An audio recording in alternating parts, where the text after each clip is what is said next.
So, I've been thinking a lot lately about what creates a narcissist. There are many, well, we have the classical idea, abuse creates a narcissist. But is that so? I mean, I know many people who have been psychologically or physically abused, but they are not narcissists. They are very giving and compassionate people. They have authentic feelings for others. So, personally, I don't believe that abuse creates a narcissist on its own. A sort of abuse creates a narcissist. But what is that sort of abuse? I also believe that overpraising a child and spoiling a child, that would be more logical to create a narcissist. Because you give the child the wrong idea, the exaggerated idea about himself. And this way you encourage him not to do much, to get praise, to be accepted. They think that because mom and dad tell me that I'm a little princess, because mom and dad tells me that I'm beautiful and I'm better than everybody else, that's what I am. But I don't have to do anything about it. That's the way it is. Mom and dad said so. For me, that's a sort of abuse. You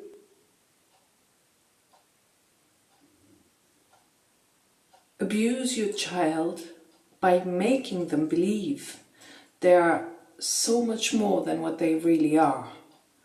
So you kind of cripple them. Take an example.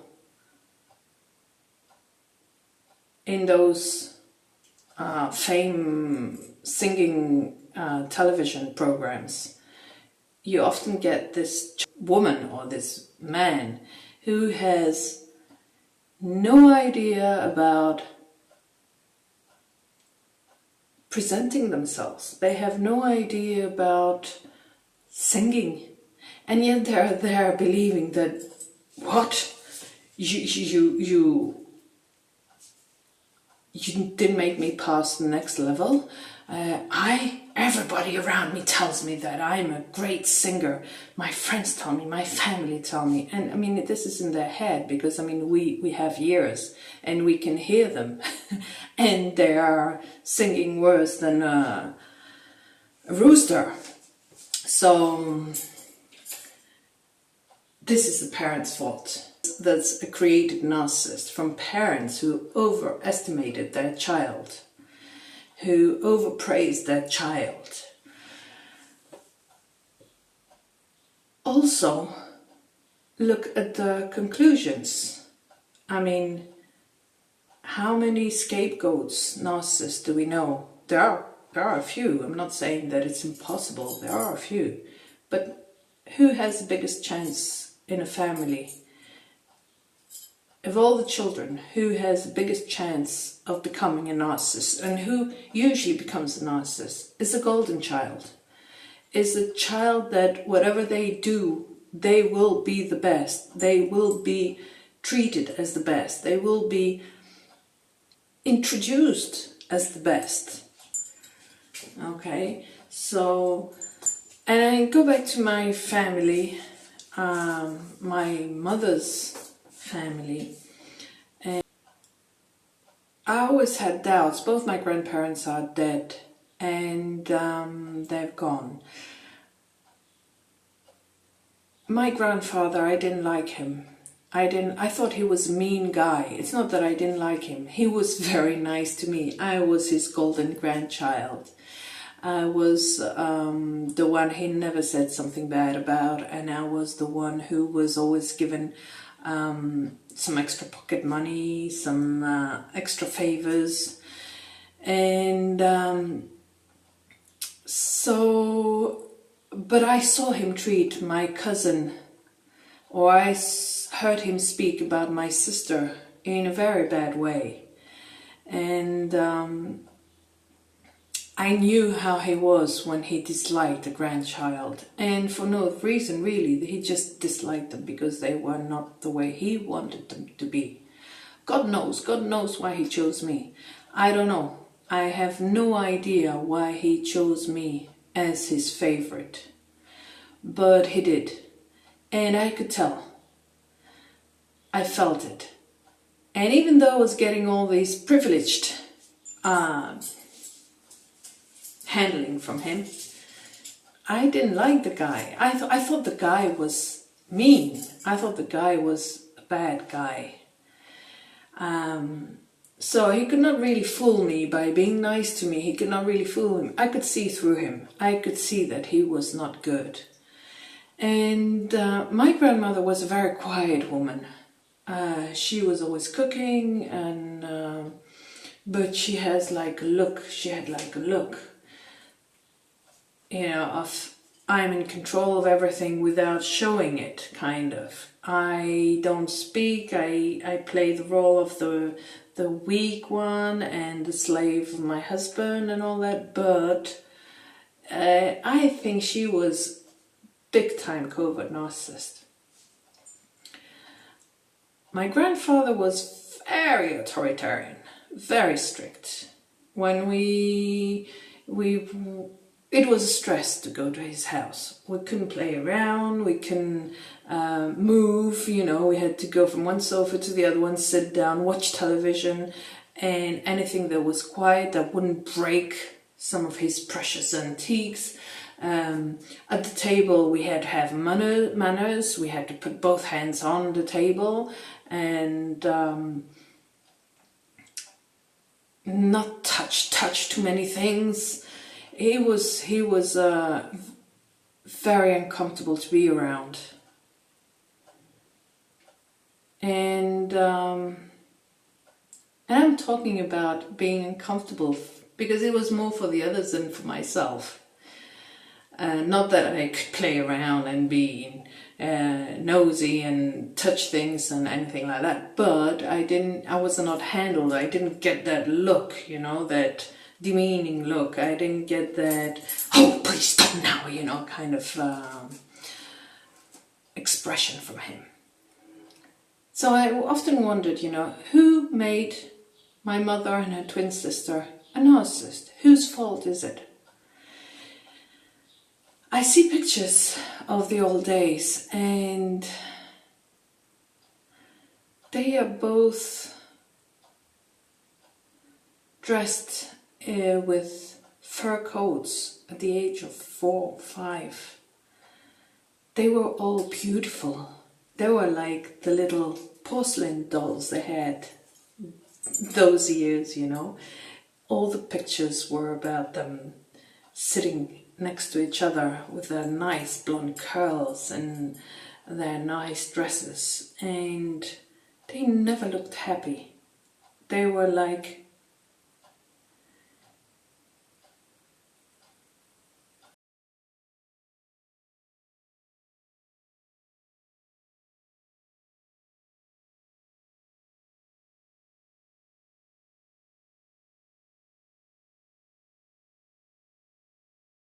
being exploited by the parents for their beauty, and through pictures, through showing them around, you know, walking the streets and showing, yes, my twins, my beautiful twins. And for sure they were getting compliments from everybody, which made the parents feel proud. My grandparents had also another daughter, a younger one. When my mother was born and her twin sister, my grandparents didn't have the time to take care of them because their work was, you know, beginning, and they had to make it work. So they gave the twin sisters to the aunt and uncle to bring up. And this is the sense of abandonment, which I also believe creates narcissists. So the aunt and the uncle were like their parents. And then suddenly my grandparents decided that when they had the second child, the third child, they decided, and the business was rolling, they decided that they were going to take them back. That's at the age of half 4, 5, something like that. And so imagine these children, you know, I don't know which way they felt abandoned. The first time they couldn't because they were babies, but the second time they felt abandoned by the aunt and uncle, whom they believed were like their parents, actually, because they were sleeping there and everything. They would just go for meals or something to the grandparents, or the weekends or something like that. And also they always had this comparison, and the twins came back to the house when my aunt was around 2 or something like that. So for sure they also felt the difference between, oh, they're keeping that child and they're not keeping us. Both my aunt, my mother's twin sister is also a narcissist, I believe, she's dead, was also a narcissist. She was worse than my mother. She was a horrible person. Very mean, very aggressive. Again, to her too, I was her favorite one.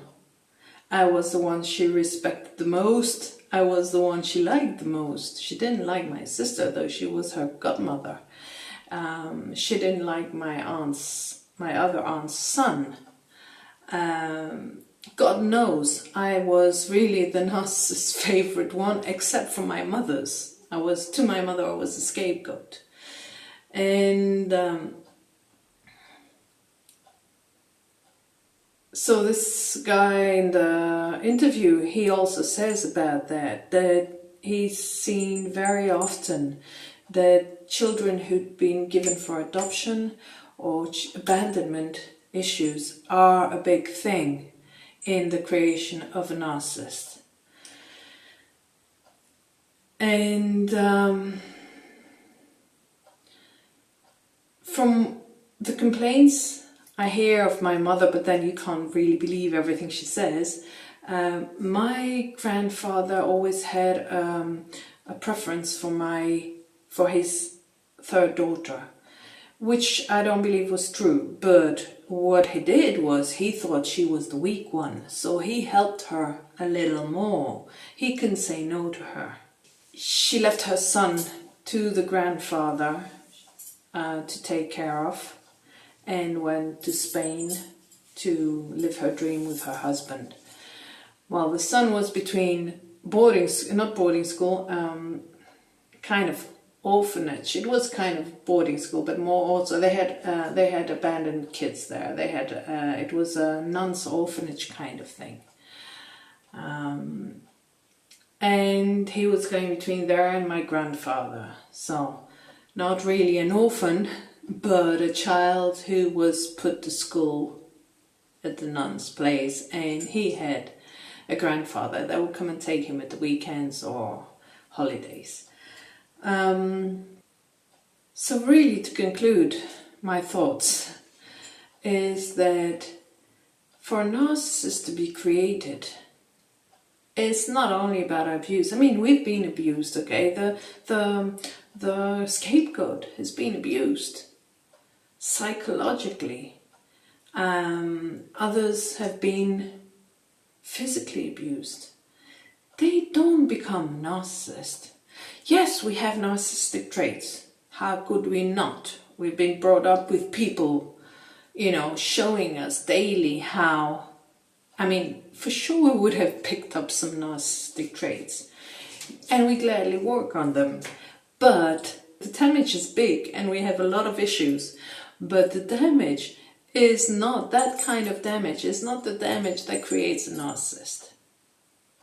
Now, on the other hand, if you have a parent who praises you constantly, what it is going to be? who are you going to think you are? You're going to think that you're something more than everybody else. And then you have these parents that impose their own dreams on the child. And I want the best out of you, and you're worth much more than the others. And you're going to change.